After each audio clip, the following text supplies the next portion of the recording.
Hello. It is Sunday. It's time for another weekly wrap up, and it was a pretty decent. I just slid it. Pretty decent reading week. I caught up with all my New Yorkers. I read a new favorite for the year. Very excited.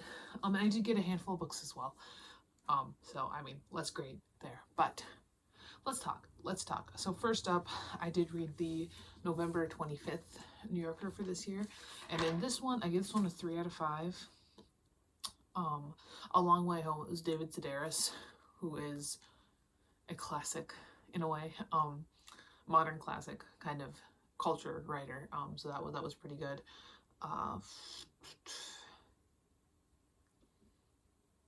The Big Spin, that was interesting. We're talking about jury selection, death penalty. I'm actually very interested to see what the New Yorker has to say about Luigi Mangione, because they're on their like break right now, and I'm like, when they come back, I bet you there's gonna be. I hope there's something good. I hope there's something good. Minimum Payment Due, that was good fiction. In general, it was pretty good. A Critic at Large is about like mobs and crowds and stuff like that. So overall, it was pretty good. It wasn't my favorite. There wasn't anything mind blowing there, but there was a lot in there that was fun. And then I read The Way by Joseph Bruchac, which is a middle grade, like old middle grade young adult novel about this kid who he is not doing so great.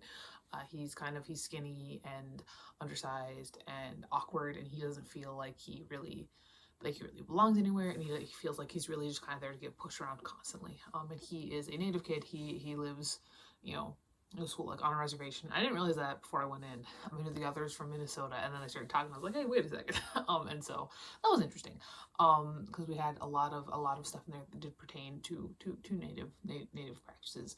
And then his uncle, who he didn't know existed, shows up and kind of teaches him how to be a little bit more sure of himself. Really, that's what it is. He teaches him martial arts, but it is really an idea of being more sure of himself and more secure in himself. And he learns that as he's more secure in himself, that really kind of, that's why he didn't have any friends, because he's so insecure about everything. And then he stops a school shooting. So that happens in the last 15 pages of the book. I know that was kind of a spoiler, but it, like, I kind of figured it was going to happen pretty early on when they were talking about this kid like writing stuff in their notebook. I was like, I'm clocking it now. I have like a sixth sense when it comes to school shooting books, because they always lead up in like a very particular way. But this was interesting. I can see where it would be very, very useful for a young man who is being forced to read something for school and he doesn't know what to read, and this might be semi-interesting. Like I said, it's very definitely older middle grade, younger young adult. I give it 3 out of 5 stars. Where like I could recognize the merit, but it wasn't really for me because I'm a 27-year-old woman. Then I read another New Yorker. We've got December 2nd, New Yorker 2024. This one I gave 4 out of 5 stars. This was good. The Texas Exodus was really, really interesting. It's about why OBGYNs are leaving Texas. That was interesting. What else? The Shouts and Murmurs in this one was pretty funny. It was called Withholding Sex from My Wife. It was a good one. Wildside was about bears. Paris Friend. The fiction in this one, Paris Friend, was so good. It was so good. I really liked Paris Friend.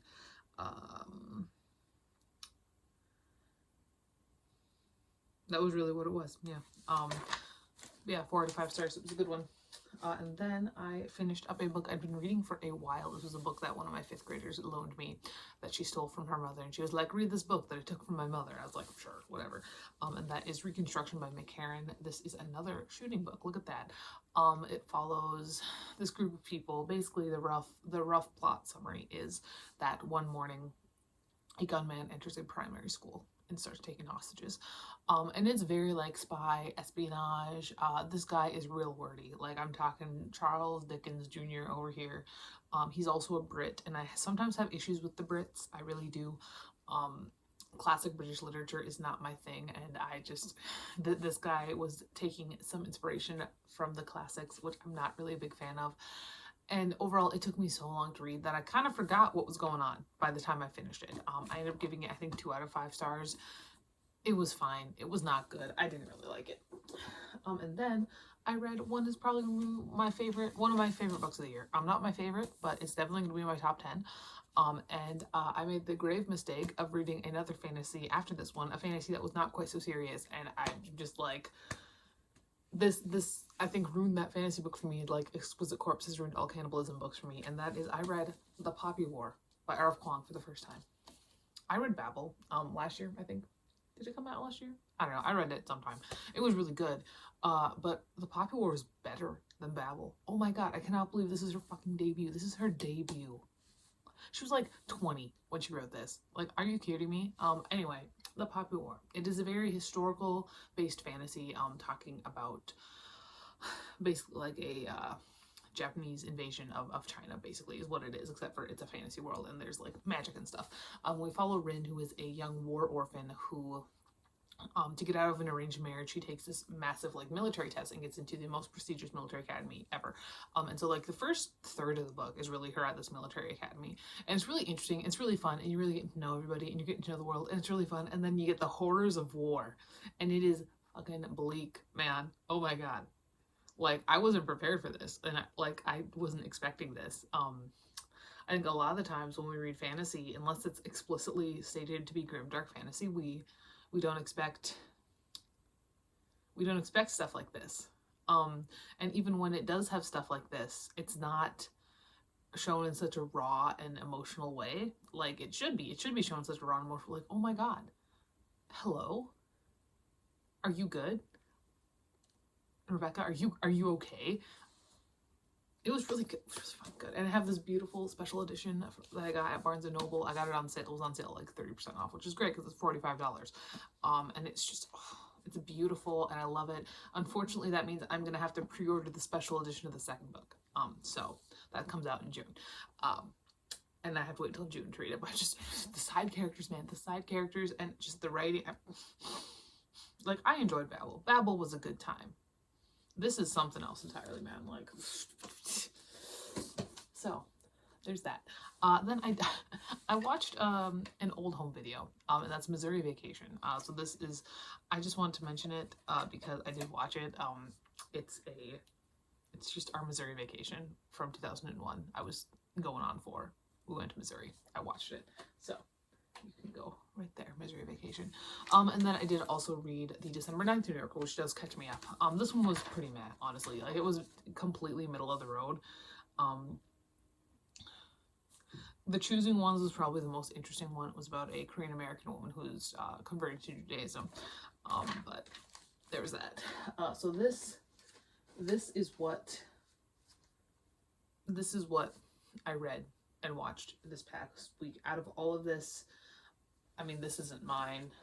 And then I suppose I am going to get rid of The Way. I'm going to put this in my classroom. I can do that. So there's that. I'm keeping all the rest of this stuff. I mean, this is a home movie. Nobody wants this, and I'm never letting this go in my entire life. So put those over here to be put away. And then what I received. So in preparation for my complete, see the lull in front of my face probably at some point, utter ban for next year, I've been buying some books. So I have some books here to show you that I have received in the past week. There's a good amount of manga. First up, I do have the 5th volume of Wotakoi. It would actually be great if I could buy this entire series before next year, and then I would have it, and I could just not have to worry about finishing it, because I think I have like one more volume to collect. So I have read the first 5 volumes. I never read the 6th volume, but I've been rereading them as I've been collecting them, and it's a fun time. I also, as a Christmas present for one of my students, one of my favorites, she was one where I made the class list, and most of it was like very rational, like, okay, like these can be these, but she was like, I'm gonna give her to me as a little treat because she's very fun. And that's First Blood by Angela Marsons, which is a thriller. It looks really, really fun.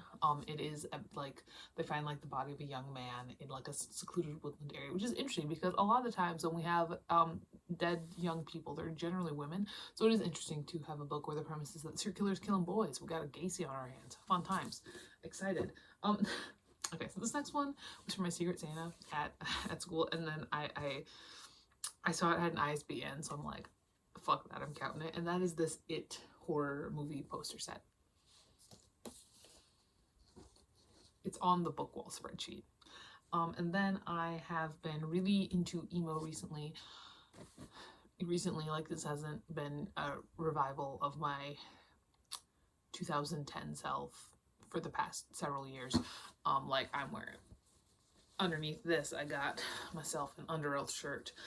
And I've also been thinking about next year's writing projects, next year's first drafts, and I was thinking something maybe kind of similar to Spawn, but kind of emo-y, and so I did get some books for that. And so one of those books is What Are Your Boys Tonight by Chris Payne, which is the oral history of emo's mainstream explosion, 1999 to 2008. This is a thick boy. So on the back we got My Chemical Romance, Paramore, Taking Back Sunday, Fall Out Boy, Jimmy Eat World, Panic, Dashboard Confessional, The Warped Tour, Hot Topic, The Used. Speaking of Hot Topic, oh, Under Oath, look at that. The best day of my life this year when I got the shirt, because I walked into Hot Topic immediately. They're playing Cobra Starship, Guilty Pleasure. I go to the back, I see the Under Oath shirt on the wall. I get that. I get a My Chemical Romance shirt. I go to the cashier. Cashier makes 9/11 joke. It's the best day. Anyway, Gym Class Heroes, Snakes on a Plane, Say Anything. Like, this looks really fun, and it is something that I realize I'm kind of going back to this situation of when I was doing all those like heavy metal memoirs. Also, Baby Gabe supporting. Hello. Look at what a nerd that guy looks like. Oh my god. I've been having a big Cobra Starship phase recently. Viva La Cobra is the best album. Anyway, I did buy this. And then I also bought, and like, it's like a self-published version of that. It is Say the Quiet Part Out Loud, a book on 2000 emo by William Ramsey. And this one, the man should not have double spaced it, but I guess it was really short, so he kind of had to. But again, like, it basically feels like the self-published version of Where Are Your Boys Tonight? So I've got that. Then I have been continuing my collection of the Battle Royale manga. This is another series I'd love to finish collecting before 2025, because probably they're going to just get more expensive as time goes on. So I do have volumes 12 and 13, and again, just like with Wotakoi, I'm getting real close to having the entire series, and this entire series is like my retirement plan or something. So I got all these. And then I had another gift book from my Secret Santa. And this was one because she was somebody I know pretty well. She was the middle school socialist teacher at the school. we talk quite a bit. She's a talker. You stop by her room and you're there for several hours. And she got me a book that actually I haven't read and I don't own, which is always, I think, why I don't get books as gifts very often, because that's difficult. And that's Toys by James Patterson. I've read some Patterson. I haven't read a ton, but I've read some. But yeah, this right here, what I received this past week. I think next week is going to be kind of rough too, and honestly the first couple weeks of January, because I could see myself on December 31st just going just nuts over a bunch of stuff. So there's that. That is my wrap up for this week. I'll talk to you later. Goodbye.